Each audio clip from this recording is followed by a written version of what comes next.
ಬಹಳ ದೀರ್ಘಕಾಲ ಸಭೆ ನಡೆದಿದೆ.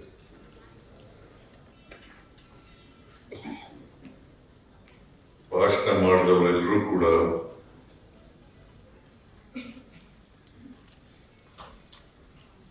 ಶಿವಕುಮಾರ್ ಅವರನ್ನು ಅಭಿನಂದಿಸಿ ಬಹಳ ಗುಣಾತ್ಮಕವಾದಂತ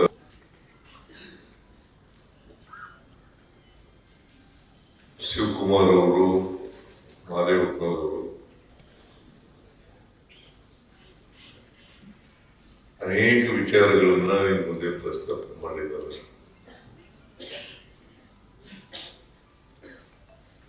ಅವೆಲ್ಲವೂ ಕೂಡ ಸತ್ಯ ಅಂತಕ್ಕಂಥ ಮಾತುಗಳನ್ನ ಈ ಸಂದರ್ಭದಲ್ಲಿ ಹೇಳಲಿಕ್ಕೆ ಬಯಸ್ತಾ ಇದ್ದೇನೆ.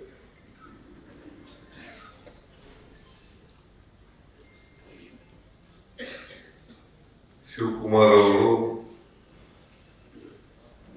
ಮೈಸೂರು ವಿಶ್ವವಿದ್ಯಾಲಯದಲ್ಲೇ ಓದ್ದವರು, BA, MA, PhD ಎಲ್ಲ ಇಲ್ಲೇ ಮಾಡಿದರು.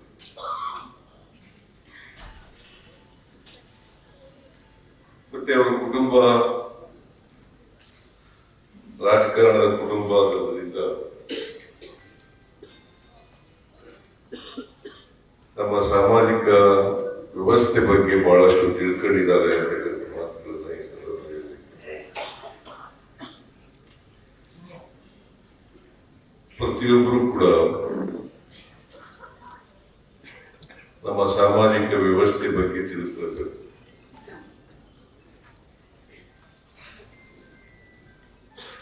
ಅದೇ ನಿಜವಾದಂತ ಶಿಕ್ಷಣ ಅಂತಕ್ಕಂಥ ಮಾತುಗಳನ್ನ ಈ ಸಂದರ್ಭದಲ್ಲಿ ಹೇಳಲಿಕ್ಕೆ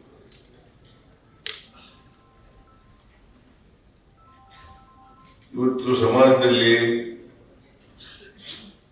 ಜಾತಿ ವ್ಯವಸ್ಥೆ ಯಾಕೆ ಗಟ್ಟಿಯಾಗಿದೆ,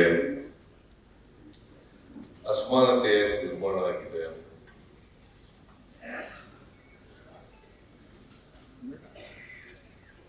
ಚಿತ್ರಬರವಣಿಗೆ ವ್ಯವಸ್ಥೆ ಯಾಕೆ ಬಂತು, ಎಲ್ಲಿಂದ ಸ್ವಲ್ಪ ಪ್ರಾರಂಭ ಆಯಿತು, ಇದ್ರ ಬಗ್ಗೆ ತಿಳ್ಕೊಳ್ತಕ್ಕಂಥದ್ದು, ಅದಕ್ಕೆ ಪರಿಹಾರಗಳನ್ನ ಕಂಡುಕೊಳ್ತಕ್ಕಂಥದ್ದು ಅತ್ಯಂತ ಅವಶ್ಯಕ.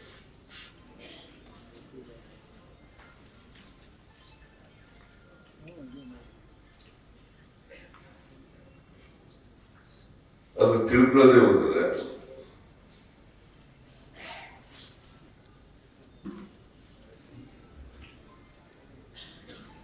ನಾನು ವೈಚಾರಿಕ ಮತ್ತು ವೈಜ್ಞಾನಿಕ ಐತಿಹಾಸಿಕ ಜ್ಞಾನವನ್ನು ಪಡ್ಕೊಂಡಿದ್ದೀನಿ ಅಂತಕ್ಕಂಥ ಪರಿಸ್ಥಿತಿ ನಮಗೆ ಇರೋದಿಲ್ಲ. ಅದಕ್ಕೆ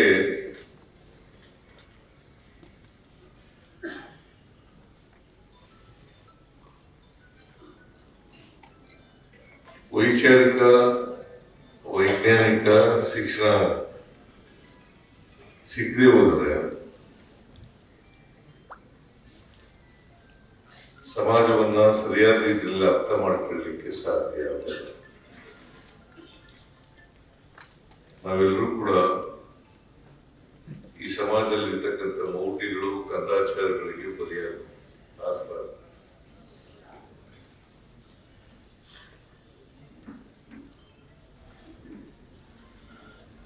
ಈಗ ಒಂದು ಉದಾಹರಣೆಯನ್ನು ನಿಮಗೆ ಕೊಡ್ಲಿಕ್ಕೆ ಬಯಸ್ತಾ ಇದ್ದೇನೆ. ಗುಲಾಮಗಿರಿ ಮನಸ್ಥಿತಿ ಯಾಕಿರ್ತದೆ ನಮ್ಮಲ್ಲಿ? ಗುಲಾಮಗಿರಿ ಮನಸ್ಥಿತಿ ಯಾಕೆ? ಶತಮಾನಗಳಿಂದ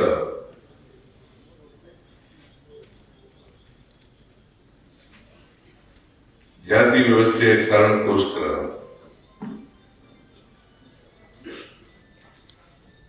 ಗುಲಾಮಗಿರಿಯನ್ನು ಅನುಭವಿಸಿರ್ತಕ್ಕಂಥದ್ದು, ಅಸ್ಪೃಶ್ಯತೆಯನ್ನು ಅನುಭವಿಸಿರ್ತಕ್ಕಂಥದ್ದು, ಈ ಕಾರಣಕ್ಕಾಗಿ ಗುಲಾಮಗಿರಿ ಮನಸ್ಥಿತಿ ನಮ್ಮಲ್ಲಿ ಮನೆ ಮಾಡಿದೆ ಅಂತಕ್ಕಂಥದ್ದನ್ನು ತಿಳಿಯಬೇಕು.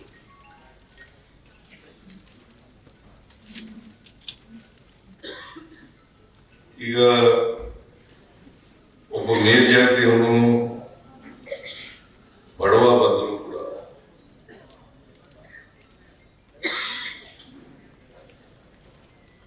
ಅವನು ಬಂದಾಗ ನಾವು ಏನ್ ಸ್ವಾಮಿ ಅಂತೇಳಿ ನಮಸ್ಕಾರ ಮಾಡ್ತೇವೆ. ಅದೇ ಒಬ್ಬ ದಲಿತ ಜನಾಂಗ ಸೇರಿದವರು ಶ್ರೀಮಂತನಾಗಿದ್ರು ವಿದ್ಯಾವಂತನಾಗಿದ್ರು ಅವನನ್ನ ಏಕವಚನದಲ್ಲಿ ಮಾತಾಡಿಸ್ತಕ್ಕಂಥ ಮನೋಪ್ರವೃತ್ತಿಯನ್ನ ಪ್ರದರ್ಶನ ಮಾಡ್ತಾರೆ. ಇದು ಯಾಕಪ್ಪ ಅಂತಂದ್ರೆ ಗುಲಾಮಗಿರಿ ಮನಸ್ಥಿತಿ ಇರೋದ್ರಿಂದ ಹಿಂಗೆ ಮಾತಾಡ್ಲಿಕ್ಕೆ ಇಬ್ಬರು ಮೇಲ್ಜಾತಿಯ ಬಡವ, ದಲಿತ ಜಾತಿಯ ಶ್ರೀಮಂತ, ಇವರಿಬ್ಬರಿಗೂ ಸಾಮಾಜಿಕವಾಗಿ ಸಮಾನತೆ ಬಂದಿರೋದು.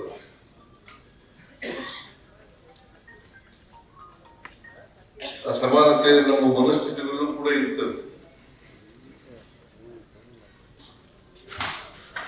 ಎಲ್ಲಿವರೆಗೆ ನಾವು ಈ ಗುಲಾಮಗಿರಿಯ ಮನಸ್ಥಿತಿಯನ್ನ ಕಿತ್ತೋಗಿಲ್ಲ ಅಲ್ಲಿವರೆಗೆ ಇದು ಹೀಗೇ ಇರ್ತದೆ ಅಲ್ವಾ? ನಮ್ಗೆ ಗೊತ್ತಿಲ್ಲೇನೆ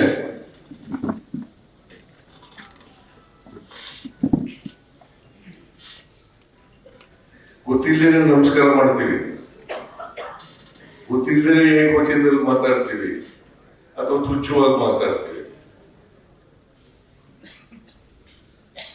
ಇದು ಸಮಾಜದಲ್ಲಿರ್ತಕ್ಕಂಥ ವ್ಯವಸ್ಥೆ ಅಂತಕ್ಕಂಥದನ್ನ ಅರ್ಥ ಮಾಡ್ಕೋಬೇಕಾಗ್ತದೆ. ಅದಕ್ಕೆ ಬಹಳ ಜನರಿಗೆ ಕೆಲವರಿಗೆ ಧ್ವನಿ ಇದೆ, ಕೆಲವರಿಗೆ ಧ್ವನಿ ಇಲ್ಲ.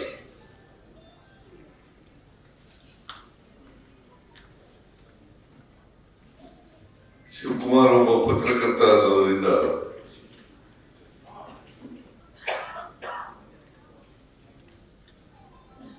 ಅದು ಇಂಗ್ಲಿಷ್ ಪತ್ರಿಕೆ Indian express, the new Indian express, ಅಲ್ಲಿ ಉಪಸಂಪಾದಕ ಆಗಿ ಕೆಲಸ ಮಾಡ್ತಾ ಇದ್ದಾರೆ. ಸಾಮಾನ್ಯವಾಗಿ ದಲಿತರು ಇವರು ಅವರೇ ಶಿವಕುಮಾರ ಪ್ರಸ್ತಾಪ ಮಾಡುತ್ತೆ ನೋಡಿ, ಎಷ್ಟೊಂದು ತುಮೂಲದಲ್ಲಿದ್ರು ಅವರು. ಕೆಲಸಕ್ಕಾಗಿ ಕೆಲಸ ಸೇರ್ಕೊಂಡ ಮೇಲೆ 7 ವರ್ಷದ ನಂತರ ಸರ್ಕಾರಿ ನೌಕರಿ ಸಿಕ್ತು ಅಂತೇಳಿ ಸರ್ಕಾರಿ ನೌಕರಿ ಸೇರ್ಕೊಳ್ಳಲಿಕ್ಕೆ ಹೊರಟಿದ್ರು. ಬಹಳ ಅಪರೂಪ ದಲಿತರು ಪತ್ರಕರ್ತರಾಗತಕ್ಕಂಥದ್ದು, ಬಹಳ ಅಪರೂಪ. ಕಾರಣ ಯಾಕಪ್ಪ ಅಂತಂದ್ರೆ ಈಗ ಬಾಬಾ ಸಾಹೇಬ್ ಅಂಬೇಡ್ಕರ್ ಅವರಂತವರು ಅವರಿಗೆ ಒರಿಜಿನಲ್ ಥಾಟ್ಸ್ ಇತ್ತು, ಅವರು ಮೇಧಾವಿ, ಹಾಗಾಗಿ ಅವರು ಪತ್ರಕರ್ತರಾಗಿದ್ರು. ಮಹಾತ್ಮ ಗಾಂಧೀಜಿಯವರು ಪತ್ರಕರ್ತರಾಗಿದ್ರು. ನಾವೆಲ್ಲರೂ ಬಾಬಾ ಸಾಹೇಬ್ ಅಂಬೇಡ್ಕರ್ ಅವರು ಆಗ್ಲಿಕ್ಕೆ ಸಾಧ್ಯ ಇಲ್ಲ. ಆದ್ರೆ ಅವ್ರು ಹಾಕೊಟ್ಟಂತ ದಾರಿ ಇದೆಯಲ್ಲ ಮಾತ, ಆ ಮಾರ್ಗದಲ್ಲಿ ನಡೀತಕ್ಕಂಥ ಪ್ರಾಮಾಣಿಕ ಪ್ರಯತ್ನವನ್ನು ಮಾಡಬೇಕು.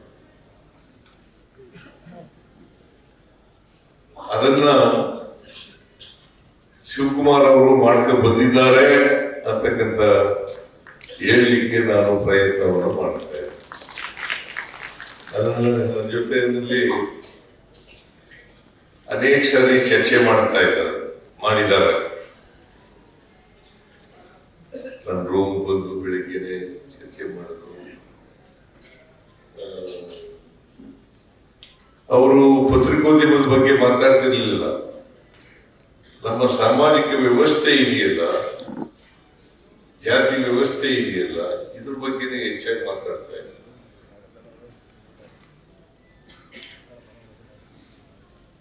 ಅದು ಪ್ರತಿಯೊಬ್ಬರು ಕೂಡ ಮಾತಾಡಬೇಕು. ದಲಿತರಾದವರು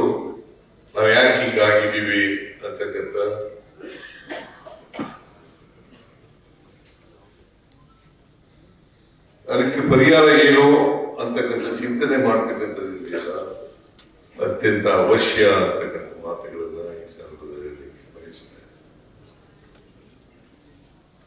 ನಾನು ಯಾಕಪ್ಪ ಅವಿದ್ಯಾವಂತನಾಗಿದ್ದೇನೆ, ನಾನು ಯಾಕೆ ಬಡವನಾಗಿದ್ದೇನೆ, ನನಗೆ ಯಾಕೆ ಸೂರಿಲ್ಲ, ನನಗೆ ಯಾಕೆ 2 ಹೊತ್ತು ಊಟ ಇಲ್ಲ, ನಾನೇಕೆ ಅವಿದ್ಯಾವಂತನಾಗಿದ್ದೇನೆ, ಈ ತರದ ಯೋಚನೆಗಳೆಲ್ಲ ಮಾಡಬೇಕು. ಅಥವಾ ಈ ಸಮಾಜದಲ್ಲಿ ಬಹುಸಂಖ್ಯಾತ ಜನ ಯಾಕೆ ಬಡತನದಿಂದ ಕೂಲಿ ಮಾಡ್ಕೊಂಡು ಬದುಕ್ತಾ ಇದ್ದಾರೆ ಅಂತಕ್ಕಂಥದ್ದನ್ನು ಯೋಚನೆ ಮಾಡಬೇಕು. ಇದು ಯೋಚನೆ ಮಾಡಿದಾಗ್ಲೇನೆ ಇದಕ್ಕೆ ಪರಿಹಾರ ಸಿಗ್ಲಿಕ್ಕೆ ಸಾಧ್ಯತೆ ಆಗ್ತದೆ. ಆ ಪರಿಹಾರ ಸಿಕ್ಕಿದಾಗ ನಮಗೆ ಸಮಸ್ಯೆಗಳಿಗೆ ಪರಿಹಾರವನ್ನ ಹುಡುಕೊಳ್ಳಲಿಕ್ಕೆ ಸಾಧ್ಯ. ಇದನ್ನ ಶಿವಕುಮಾರ್ ಮಾಡಿದ್ದಾರೆ ಅಂತ ಹೇಳಿ ನಾನು ಅನ್ಕೊಂಡಿದ್ದೇನೆ. ಮಹದೇವಪ್ಪನವರು ಅನೇಕ ವಿಚಾರಗಳನ್ನ ಪ್ರಸ್ತಾಪ ಮಾಡಿದ್ರು. ನಾನು ಮತ್ತೆ ಅವನ್ನೆಲ್ಲ ಪ್ರಸ್ತಾಪ ಮಾಡಕ್ ಹೋಗೋದಿಲ್ಲ. ನಾನು ಮುಖ್ಯಮಂತ್ರಿಯಾಗಿ ಏನೇನು ಕೆಲಸ ಮಾಡಿದೆ, ಈಗ ಅನೇಕ ರಾಜ್ಯಗಳಲ್ಲಿ ಕೇಂದ್ರ ಸರ್ಕಾರದಲ್ಲಿ ಬಿಜೆಪಿ ಅಧಿಕಾರದಲ್ಲಿದೆ, ಕೇಂದ್ರದಲ್ಲಿ ಅಧಿಕಾರದಲ್ಲಿದೆ. ನರೇಂದ್ರ ಮೋದಿ ಅವರು ಬಂದು 11.5 ವರ್ಷ ಆಗಿದೆ. ಅನೇಕ ರಾಜ್ಯಗಳು ಅಧಿಕಾರಕ್ಕೆ ಬಂದು ಬಿಜೆಪಿ ಅಧಿಕಾರಕ್ಕೆ ಬಂದಿದ್ದಾರೆ. ವಾಜಪೇಯಿ ಅವರು 6 ವರ್ಷ ಪ್ರಧಾನಮಂತ್ರಿಗಳಾಗಿ. ಯಾಕೆ ಅವರು SCP TSP ಅನ್ನ ಕಾನೂನು ಮೂಲಕ ಮಾಡಿ ಅದನ್ನ ಅವ್ರ ಜನಸಂಖ್ಯೆಗೆ ಅನುಗುಣವಾಗಿ ಖರ್ಚು ಮಾಡಬೇಕು ಅಂತ ಯೋಚನೆ ಮಾಡಿದ್ರು? ಯಾಕೆ ಯೋಚನೆ ಮಾಡಿಲ್ಲ? ಇವತ್ತಿಗೂ ಕೂಡ ಕಾನೂನು ಮಾಡಿಲ್ಲ. ಕೇಂದ್ರ ಸರ್ಕಾರದಲ್ಲೂ ಮಾಡಿಲ್ಲ, ರಾಜ್ಯ ಸರ್ಕಾರದಲ್ಲೂ ಮಾಡಿಲ್ಲ. 18% ಖರ್ಚು ಮಾಡಬೇಕು ಅಂತ ಇತ್ತಲ್ಲ, ಯಾಕೆ ಮಾಡಿಲ್ಲ? ಅದು ಒಂದು. ಎರಡನೇದು, ರಿಸರ್ವೇಶನ್ ಇನ್ ಪ್ರಮೋಷನ್. ಸುಪ್ರೀಂ ಕೋರ್ಟ್ನವರು ಅದನ್ನ ರಿಸರ್ವೇಶನ್ ಇನ್ ಪ್ರಮೋಷನ್ ಅಲ್ಲಿ ಕೊಡ್ತಕ್ಕಂಥದ್ದು ಅನ್ಕಾನ್ಸ್ಟಿಟ್ಯೂಷನಲ್ ಅಂತ ಮಾಡೋದು. ನಾವು ಒಬ್ಬ ದಲಿತ ಮಹಿಳೆ ಚೀಫ್ ಸೆಕ್ರೆಟರಿ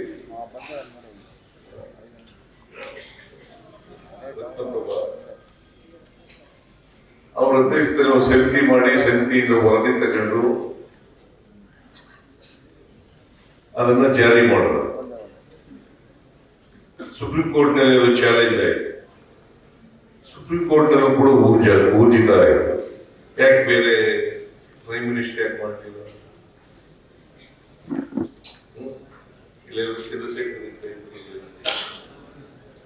ಯಾಕೆ ನೀವು ಮಾಡ್ಲಿಲ್ಲ? ಎಲ್ಲರೂ ಮಾಡಿದಾರ?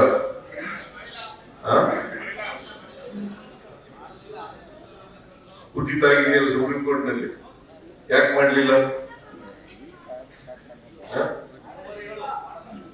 ಯಾಕೆ ನೀವು ಮಾಡಲಿಲ್ಲ?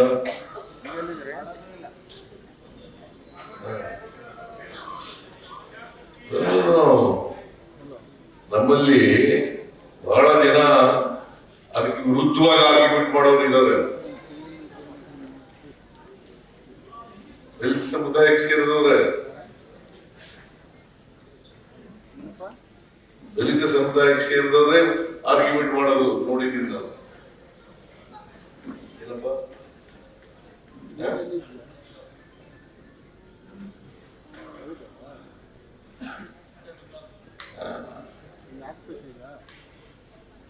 ಯಾಕೆ ಮಾಡಿಲ್ಲ? ಯಾವ್ದಾದ್ರು ರಾಜ್ಯದಲ್ಲಿ ಮಾಡಿದಾರ? ಹೋಗಿ ಪ್ರಧಾನಮಂತ್ರಿಗಳು ಮಾಡಿದಾರ?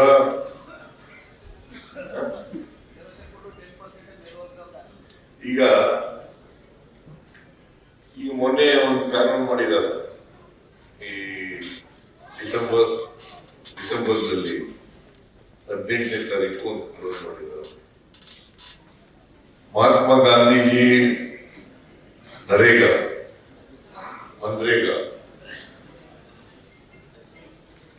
ಅದು ಡೈರೆಕ್ಟಿವ್ ಪ್ರಿನ್ಸಿಪಲ್ಸ್ ನಲ್ಲಿ ಇತ್ತು. ಆಮೇಲೆ ರೈಟ್ ಟು ವರ್ಕ್ ಅನ್ನೋದನ್ನ ಮಾಡೋದು, ಫಂಡಮೆಂಟಲ್ ರೈಟ್ ಮಾಡೋದು. ಅದು ಮಾಡಿ ಈಗ ಮಹಾತ್ಮ ಗಾಂಧೀಜಿ ಹೆಸರೇ ತಗೊಂಡು ಜಿ ರಾಮ್ಜಿ ಬಿ ರಾಮ್ಜಿ. ಅದು ರಾಮ ಅಲ್ಲ, ಅಯೋಧ್ಯೆ ರಾಮ ಅಲ್ಲ. ವಿ ವಿಕಸಿत ಭಾರತ್ ರೋಜ್ಗಾರ್ ಫಾರ್ ಮಿಷನ್ ಗ್ರಾಮೀಣ್ ಅಂತ ಅದರ ಉದ್ದೇಶ. ಅದರ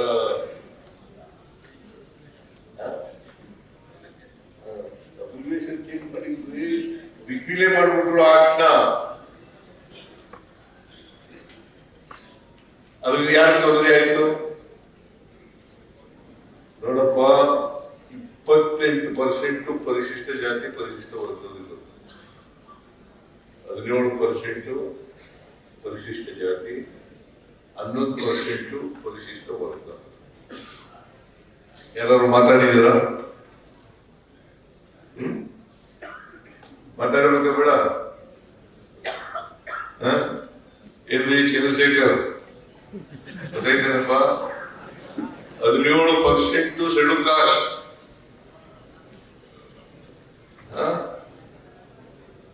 11% ಶೆಡ್ಯೂಲ್ ಟ್ರೈಬ್.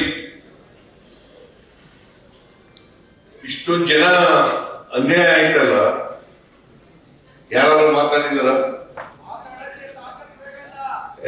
ತಾಕತ್ತೀಯ ಮಾತಾಡಕ್ಕೆ ತಾಕತ್ ಬೇಕ.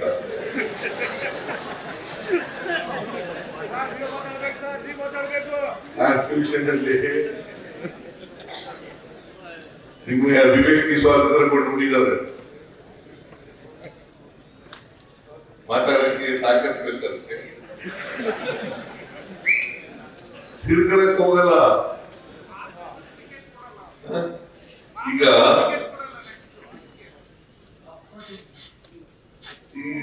ಕಾಂಟ್ರಾಕ್ಟ್ ನಲ್ಲಿ ರಿಸರ್ವೇಶನ್ ತಗೊಬಂದು 1 ಕೋಟಿವರೆಗೆ ರಿಸರ್ವೇಶನ್ ನಾವು ಮಾಡೋದು. ಯಾಕೆ ಬೇರೆಯವ್ರು ಮಾಡಿಲ್ಲ?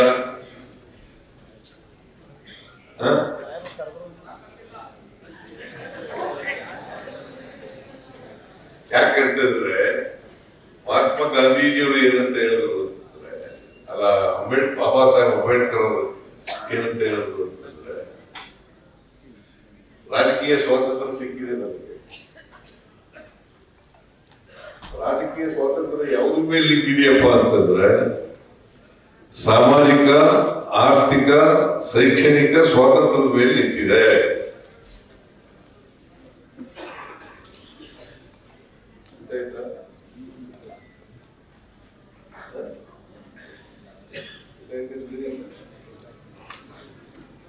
ಎಲ್ಲರಿಗೂ ಆರ್ಥಿಕ ಸ್ವಾತಂತ್ರ್ಯ, ಸಾಮಾಜಿಕ ಸ್ವಾತಂತ್ರ್ಯ, ಶೈಕ್ಷಣಿಕ ಸ್ವಾತಂತ್ರ್ಯ, ರಾಜಕೀಯ ಸ್ವಾತಂತ್ರ್ಯ ಸಿಕ್ಕವರಿಗೂ ಕೂಡ ಇದು ನಿಮಗೆ ರಾಜಕೀಯ ಸ್ವಾತಂತ್ರ್ಯ ಹೆಸರು.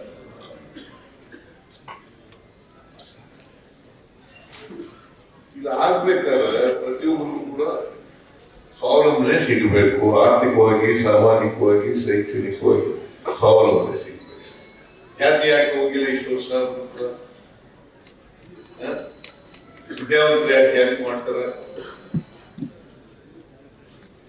ಯಾಕೆ ಹೋಗ್ಬೇಕಲ್ಲಪ್ಪ? ಸ್ವಾತಂತ್ರ್ಯ ಬಂದು 79 ವರ್ಷ ಆಯ್ತಲ್ಲ, ಸಂವಿಧಾನ ಬಂದು 75 ವರ್ಷ ಆಯ್ತಲ್ಲ, ಯಾಕೆ ಹೋಗ್ಬೇಕಲ್ಲ ಜಾತಿ? ಯಾಕೆ ಹೋಗಿಲ್ಲ ಅಂತಂದ್ರೆ, ನಮ್ಮ ಜಾತಿ ವ್ಯವಸ್ಥೆ ಇದೆಯಲ್ಲ, ನಿಂತು ನೀಡುವುದು, ಅದು ಚಲನೆ ಇಲ್ಲ. ಯಾವಾಗ ಚಲನೆ ಬರ್ತದೆ ಅಂತಂದ್ರೆ, ಆರ್ಥಿಕವಾಗಿ, ಸಾಮಾಜಿಕವಾಗಿ ಚಲನೆ ಸಿಕ್ಕಿದ್ರೆ ವ್ಯಕ್ತಿಗೆ, ಆಗ ಈ ವ್ಯವಸ್ಥೆಗೂ ಕೂಡ ಚಲನೆ ಬರಲಿಕ್ಕೆ ಸಾಧ್ಯ. ಅದಕ್ಕೆ ಜಾತಿ ಹೋಗಿಲ್ಲ. ಬಸವಣ್ಣ ಯಾವ ಕಾಲದಲ್ಲಿ ಹೇಳಿದ್ರು? 850 ವರ್ಷಗಳ ಹಿಂದೆ ಬಸವಣ್ಣ ಹೇಳಿದ್ರು, ಇವನಾರವ ಎನ್ನೆನಿಸಿದಿರಯ್ಯ, ಇವ ನಮ್ಮವ ಎನ್ನೆನಿಸಯ್ಯ, ನಿನ್ನ ಮನೆಯ ಮಗನೆಂದೆನಿಸಯ್ಯ, ಕೂಡಲ ಸಂಗಮ ದೇವ ಅಂತ ಹೇಳೋದು. ಹೋಗಿದೆಯಾ ಜಾತಿ? ಈ ವಚನ ಹೇಳೋದು, ಆಮೇಲೆ ನೀ ಯಾವ ಜಾತಿ ಅಂತ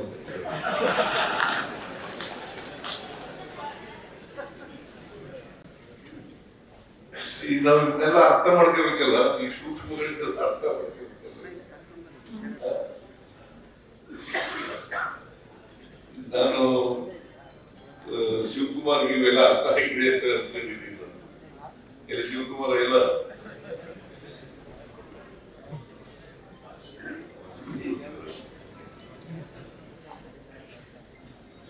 ಶಿವಕುಮಾರ್ಗೆ ಅರ್ಥ ಆಗಿದೆ ಅಂತ ಹೇಳಿದ್ದೀನಿ ನಾನು. ಸೊ ಇಂಥ ವಿಚಾರಗಳನ್ನೆಲ್ಲ ಕೌನ್ಸಿಲ್ ನಲ್ಲಿ ಪ್ರಸ್ತಾಪ ಮಾಡಬೇಕು.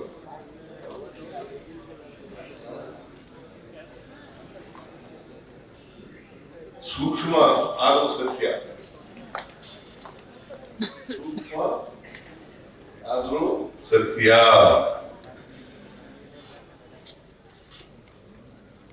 ಅದಕ್ಕೆ ಧ್ವನಿ ಇಲ್ಲದ ಜನರಿಗೆ ಧ್ವನಿ ಹಾಕಿ ಕೆಲಸ ಮಾಡಬೇಕು ಅಂತ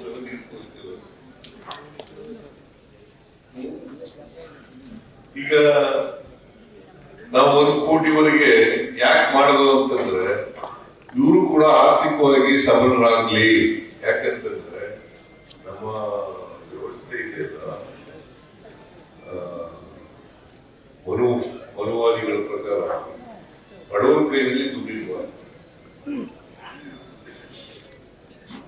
ಬಡವರ ಕೈಯಲ್ಲಿ ದುಡ್ಡಿದ್ರೆ ಅವರು ಹೇಳೋದ್ ಮಾತು ಕೇಳೋದಲ್ಲ,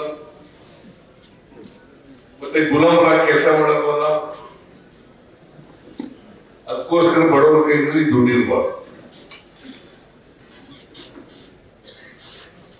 ನಾನು ಅದಕ್ಕೆ ಶುರು ಮಾಡಿದ್ದು ಅನ್ನಭಾಗ್ಯ ಕಾರ್ಯಕ್ರಮ ಯಾಕೆ ಮಾಡಿದೆ ಗೊತ್ತಾ? ಯಾಕೆ ಮಾಡಿದೆ? ಒಂದು 20% ಜನರ ಹತ್ರ ತರಿ ಜಮೀನು, ನೀರಾವರಿ ಜಮೀನು, 80% ಕೃಷಿ ಜಮೀನು. ನಾವು ಹುಡುಗನಾಗಿದ್ದಾಗ ಆಗ ಪಾಪ ಯಾರ ಮನೆಯಲ್ಲಿ ಕೂಲಿ ಮಾಡೋರು ಇರ್ತಾರೆ, ಜಮೀನು ಇಲ್ಲದವರು ಇರ್ತಾರೆ, ಅವರೆಲ್ಲ ಹೋಗಿ ಅನ್ನ ಮಾಡೋರ ಮನೆ ಹತ್ರ ಹೋಗಿ ನಿಂತ್ಕೊಳ್ಳೋದು. ಅವ್ರ ಮಕ್ಕಳಿಗೆ, ಹೆಣ್ಣು ಮಕ್ಕಳಿಗೆ ಜ್ವರ ಬಂದ್ರೆ, ನೆಗಡಿ ಬಂದ್ರೆ, ಬೇದಿ ಆದ್ರೆ ಹೋಗಿ ನಿಂತ್ಕೊಳ್ಳೋದು. ಒಂದು ತನ್ನಕ್ಕೋಸ್ಕರ ನಿಂತ್ಕೊಳ್ಳೋದು, ಒಂದು ತನ್ನಕ್ಕೆ. ನಾನು ಅಧಿಕಾರಕ್ಕೆ ಬಂದ ಮೇಲೆ, ಮುಖ್ಯಮಂತ್ರಿ ಆದ್ಮೇಲೆ ಅನ್ನಭಾಗ್ಯ ಕಾರ್ಯಕ್ರಮ ಮಾಡೋದು ಯಾಕಪ್ಪ ಅಂತಂದ್ರೆ, ಇನ್ನೊಬ್ರು ಮನೆ ಹತ್ರ ಹೋಗಿ ನಿಂತ್ಕೋಬಾರದು, ಒಂದು ತುತ್ತು ಅನ್ನಕ್ಕೋಸ್ಕರ ಕೈ ಒಡ್ಡಬಾರದು, ಅನ್ನಕ್ಕೋಸ್ಕರ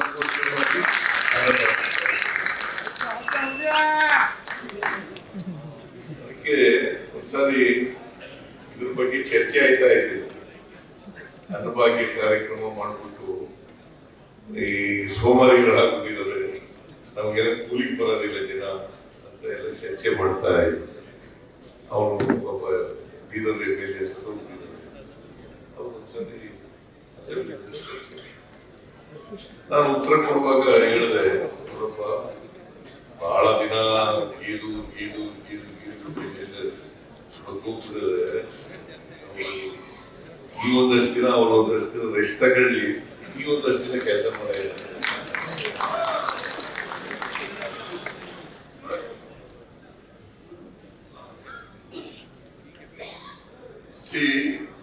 ಕಾಯಕ ಮತ್ತು ದಾಸೋಹ ಇದೆಯಲ್ಲ, ಇವರು ದೇಶಗಳು ಪುಸ್ತಕ ಬರೆದಿದ್ದಾರೆ, ಕಾಯಕ ಮತ್ತು ದಾಸೋಹ. ಇದ್ರ ಬಗ್ಗೆ ಪ್ರೊಡಕ್ಷನ್ ಅಂಡ್ ಡಿಸ್ಟ್ರಿಬ್ಯೂಷನ್ ಓದಿದಿರ ಅದನ್ನ? ಪ್ರೊಫೆಸರ್ ದೇಜೇಗೌಡ ಪುಸ್ತಕ ಬರೆದಿದ್ದಾರೆ, ಪ್ರೊಡಕ್ಷನ್ ಅಂಡ್ ಡಿಸ್ಟ್ರಿಬ್ಯೂಷನ್. ಕಾಯಕ ಅಂತಂದ್ರೆ ಪ್ರೊಡಕ್ಷನ್, ದಾಸೋಹ ಅಂತಂದ್ರೆ ಡಿಸ್ಟ್ರಿಬ್ಯೂಷನ್. ಯಾರೋ ಹೇಳಿದ್ರು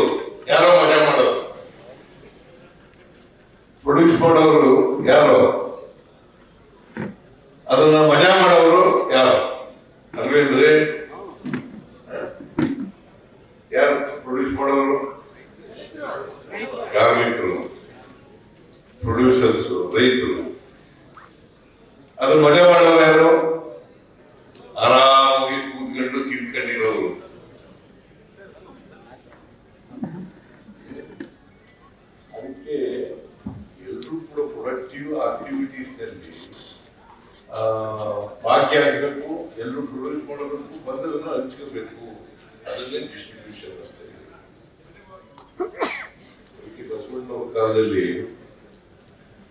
ಜಾತಿ ಹೋಗ್ಬೇಕು, ವರ್ಗ ಹೋಗ್ಬೇಕು ಅಂತಂತಂದ್ರೆ ಇದನ್ನೆಲ್ಲ ಮಾಡಲೇಬೇಕು. ಪ್ರತಿಯೊಬ್ಬರು ಕೂಡ ಪ್ರೊಡಕ್ಟಿವ್ ಆಕ್ಟಿವಿಟೀಸ್ ನಲ್ಲಿ ಭಾಗವಹಿಸಬೇಕು. ಆಮೇಲೆ ಬಂದದನ್ನ ಎಲ್ಲರೂ ಸಮಾನವಾಗಿ ಹಂಚ್ಕೋಬೇಕು. ಇದು ಮಾಡದೇ ಇರೋದ್ರಿಂದ ಇವತ್ತಿನ ಮತ್ತೆ ಅಸಮಾನತೆ ನಿರ್ಮಾಣ ಆಗಿರೋದಕ್ಕೆ ಅದಕ್ಕೆ ಅಂಬೇಡ್ಕರ್ ಅವರು ಒಂದು ಮಾತನ್ನು ಹೇಳ್ತಾರೆ. ಏನಪ್ಪಾ ಅಂತಂದ್ರೆ 1950 ಜನವರಿ 26ನೇ ತಾರೀಕು ಸಂವಿಧಾನ ಜಾರಿಗೆ ಬರ್ತದೆ. ಸಂವಿಧಾನ ಜಾರಿಗೆ ಬರ್ತದೆ. ಆ ಜಾರಿಗೆ ಬಂದಂತ ದಿನ ವೈರುಧ್ಯತೆ ಇರ್ತಕ್ಕಂಥ ಸಮಾಜಕ್ಕೆ ಕಾಲಿಡ್ತಾ ಇದ್ದೀವಿ ನಾವು. ಆರ್ಥಿಕ ಅಸಮಾನತೆ ಇದೆ, ಸಾಮಾಜಿಕ ಅಸಮಾನತೆ ಇದೆ, ಇಂಥ ಸಮಾಜಕ್ಕೆ ಕಾಲಿಡ್ತಾ ಇದ್ದೀವಿ.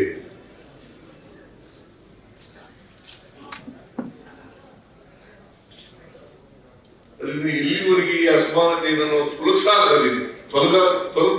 ತೊಲಗಿಸೋದಿಲ್ಲ, ಅಲ್ಲಿವರೆಗೆ ಸಾಮಾಜಿಕ ನ್ಯಾಯ ಸಿಗುತ್ತಿಲ್ಲ. ಸಂವಿಧಾನ ಅದಕ್ಕೋಸ್ಕರ ಬಾಬಾ ಸಾಹೇಬ್ ಅಂಬೇಡ್ಕರ್ ಅವರು ಅದನ್ನೆಲ್ಲ ಸಂವಿಧಾನದಲ್ಲಿ ಸೇರಿಸಿದ್ರು. ಅದಕ್ಕೆ ಸಂವಿಧಾನ ಓದ್ಕೋಬೇಕು ಎಲ್ಲರೂ. ಬರೀ ಕೆಲವರೇ ಓದ್ಕೊಂಡ್ರು ಸಾಲಲ್ಲ. ಅದಕ್ಕೆ ಏನ್ ಮಾಡಿದ್ರು, ಈ ದಾರಿ ತಪ್ಪಿಸಕ್ಕೋಸ್ಕರ ಜನರಿಗೆ ಸತ್ಯ ಗೊತ್ತಾಗಬಾರ್ದು ಅನ್ನೋದಕ್ಕೋಸ್ಕರ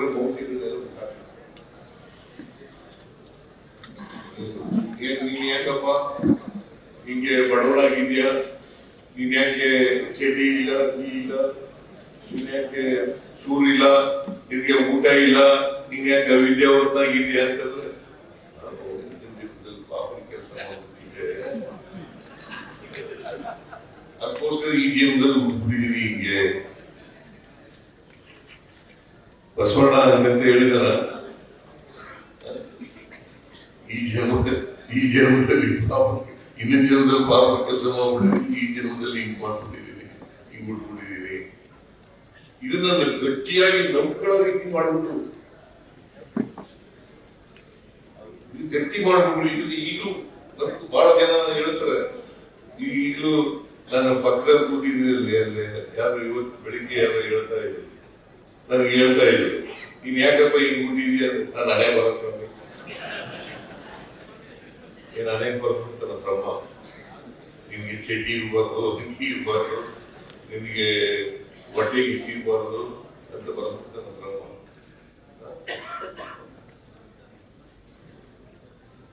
ಈ ತರ ಈ ಮೌಢ್ಯಗಳನ್ನ, ಕದಾಚಾರಗಳನ್ನೆಲ್ಲ ಬಿತ್ತಿ ಬಿತ್ತಿ ಬಿತ್ತಿ ನೀವೆಲ್ಲ ಯೋಚನೆ ಇದರಿಂದ ಹೊರಗಡೆ ಬರಲೇಬಾರ್ದು ನೀವು ಅಂತ ಮಾಡಿಬಿಟ್ಟಿದ್ದಾರೆ. ಯಾರು ಮಾಡಿರೋರು? ಪಟ್ಟಭದ್ರ ಹಿತಾಸಕ್ತರು ಇವತ್ತು ಇದ್ದಾರೆ, ನಾಳೆನೂ ಇರ್ತಾರೆ, ನಾಳೆನೂ ಇರ್ತಾರೆ.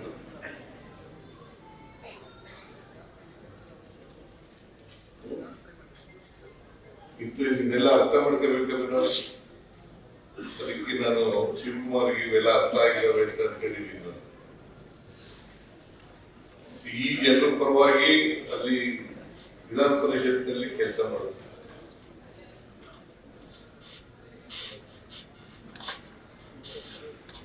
ನಾವು ಎಲ್ಲನೂ ಮಾಡ್ಬಿಟ್ಟಿದೀವಿ ಅಂತಲ್ಲ, ಬಟ್ ಆ ದಾರಿನಲ್ಲಿ ಈಗ ಗ್ಯಾರಂಟಿ ಯೋಜನೆಗಳಿದ್ದಾವಲ್ಲ, ಮಹಿಳೆಯರು ಕೂಡ ಶೂದ್ರ ತರನೇ ಅಕ್ಷರ ಸಂಸ್ಕೃತಿಯಿಂದ ವಂಚಿತರಾಗಿದ್ದಾರೆ ಮಹಿಳೆಯರು.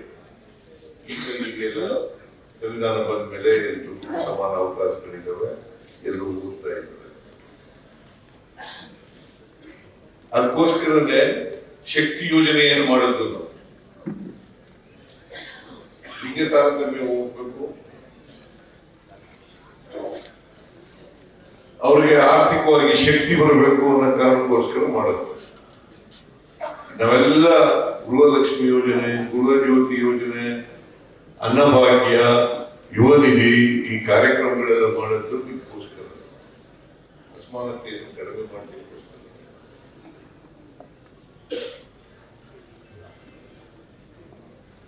ಸೊ ನಾನು ಕೊನೆಯಲ್ಲಿ ಈಗ ಎಲ್ಲ ಖಾಲಿ ಆಯ್ತಾ ಇದ್ದಾರೆ, ಮುಖ್ಯ ಸಭೆ ಇದ್ದಾರೆ, ಜಾಸ್ತಿ ಮಾತಾಡೋದು. ಕೃಷ್ಣ ಪ್ರಸಾದ್ ಅವರು ಒಂದು ಮಾತು ಹೇಳಿದ್ದಾರೆ, ಬ್ಯಾಕ್ಲಾಗ್ ಅನ್ನ ಭರ್ತಿ ಮಾಡಿ ಅಂತ ಹೇಳಿದ್ದಾರೆ. ಈಗಾಗಲೇ ಮಾದೇವಪ್ಪನವರು ಅಧ್ಯಕ್ಷತೆಯಲ್ಲಿ ಭರ್ತಿ ಮಾಡಿದ್ದೀನಿ, ಅವರು ಬ್ಯಾಕ್ಲಾಗ್ ಅನ್ನ ಭರ್ತಿ ಮಾಡಿ ಅಂತ ನಾನು ಅವ್ರಿಗೂ ಹೇಳಿದ್ದೀನಿ, ಭರ್ತಿ ಮಾಡ್ತೀವಿ ಅಂತಕ್ಕಂಥ ಮಾತು.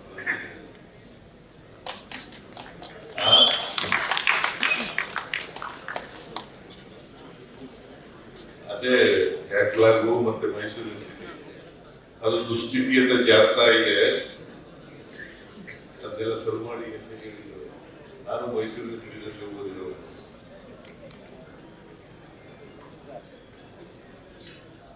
ಈಗ ನಾನು ಮೊನ್ನೆ ಯೂನಿವರ್ಸಿಟಿ ಎಂಪ್ಲಾಯೀಸ್ ಇದ್ದಾರಲ್ಲ ಅವರಿಗೆ ನಿವೃತ್ತಿ ವೇತನ ಕೊಡಕ್ ಬಂದಿರ್ಲಿಲ್ಲ, ನಿವೃತ್ತಿ ವೇತನ ಕೊಡಕ್ ಬಂದಿರ್ಲಿಲ್ಲ.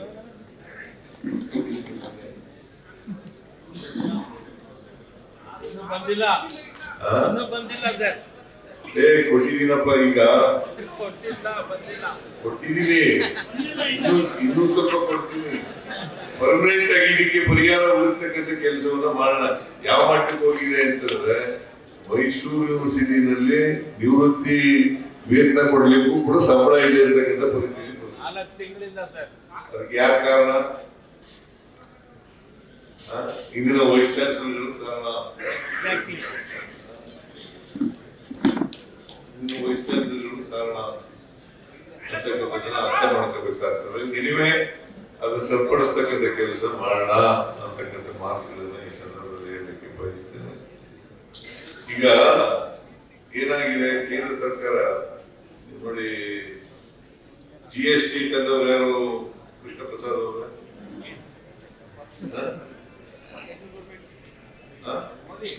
ಮೋದಿಯವರು 8 ವರ್ಷ ಮಜಾ ಮಾಡೋದು, ವಸೂಲು ಮಾಡ್ಕೊಳ್ಳಿ. ಈಗ ಇದಕ್ಕಿಂದಲೇ ಕಡಿಮೆ ಮಾಡಬೇಕು. ನಾವು ಬಜೆಟ್ ಮಾಡಿಸಿದ್ದೆ ಯಾವಾಗ? 4 ತಿಂಗಳಲ್ಲಿ. ಈಗ 6,000 ಕೋಟಿ ಕಟ್ಟಾಗೋಯ್ತು. ಯಾರು ಕೇಳೋದು ಇದನ್ನ? ಆಮೇಲೆ ಮನ್ರೇಗಾ 60-40 ಕೊಡಬೇಕು ಒಟ್ಟಿಗೆ. ಕೇಂದ್ರ ಸರ್ಕಾರ 20 ವರ್ಷದಿಂದ ಇತ್ತು, 20 ವರ್ಷದಿಂದ ಕೇಂದ್ರ ಸರ್ಕಾರನೇ ಕೊಡ್ತಿತ್ತು ಮನ್ರೇಗಾ. ಬಡವರಿಗೆ ಕೂಲಿ, ಕಾರ್ಮಿಕರಿಗೆ ಕೂಲಿ ಮಾಡ್ತಾರೆ. ಅದನ್ನ ಈಗ 60-40 ಮಾಡಿಬಿಟ್ಟಿದ್ದಾರೆ. ಈ 40% ಸರ್ಕಾರ, ರಾಜ್ಯ ಸರ್ಕಾರ ಕೊಡಬೇಕು. ನಾವು ಬಜೆಟ್ ಎಲ್ಲ ಮಂಡಿಸಿದ್ದೀವಿ. ಓದಿ ಬಜೆಟ್ ನೆಲ್ಲ ಮಂಡಿಸಿದಾರ? ಮಧ್ಯದಲ್ಲಿ ಮಾಡಿಬಿಟ್ಟಿದ್ರು. ಇದರಿಂದ ಸುಮಾರು 2,500 ಕೋಟಿಗೂ ಹೆಚ್ಚು ನಷ್ಟ ಆಗ್ತದೆ. ಯಾರು ಕೇಳೋದು?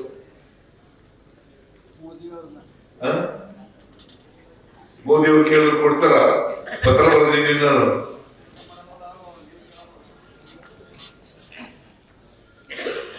ಸರಿ, ಇವೆಲ್ಲ ಸಮಸ್ಯೆಗಳಿದ್ದಾವೆ. ಆದ್ರೂ ಕೂಡ ಮೈಸೂರು ಯೂನಿವರ್ಸಿಟಿಗೆ ವಿಶೇಷವಾದಂತ ಗಮನ ಕೊಡ್ತೇನೆ ಅಂತಕ್ಕಂಥ ಮಾತುಗಳು ಓದಂತ ಯೂನಿವರ್ಸಿಟಿ, ಅದಕ್ಕೆ ವಿಶೇಷ ಗಮನ ಕೊಡೋಣ ಅಂತಕ್ಕಂಥ ಮಾತುಗಳನ್ನ ಹೇಳಿ,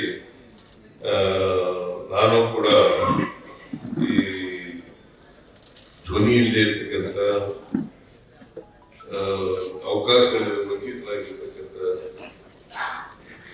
ಜನರ ಪರವಾಗಿ ಶಿವಕುಮಾರ್ ಅವರು ಕೆಲಸ ಮಾಡಿ ಧ್ವನಿ ಎತ್ತಿ ಅಂತಕ್ಕಂಥ ಮಾತುಗಳನ್ನ ಹೇಳಿ, ನಾನು ಅವರಿಗೆ ನಿಮ್ ಜೊತೆ ಸೇರ್ಕೊಂಡು ಅಭಿನಂದನೆಗಳನ್ನು ಸಲ್ಲಿಸಿ ನನ್ನ ಮಾತುಗಳನ್ನು ಮುಗಿಸ್ತೇನೆ. ಜೈ ಹಿಂದ್, ಜೈ ಕರ್ನಾಟಕ, ಜೈ ಭೀಮ್. ನ್ಯೂಸ್ ಫಸ್ಟ್, ನಿರ್ಭೀತಿಯಿಂದ ನಿಮ್ಮ ಪರವಾಗಿ.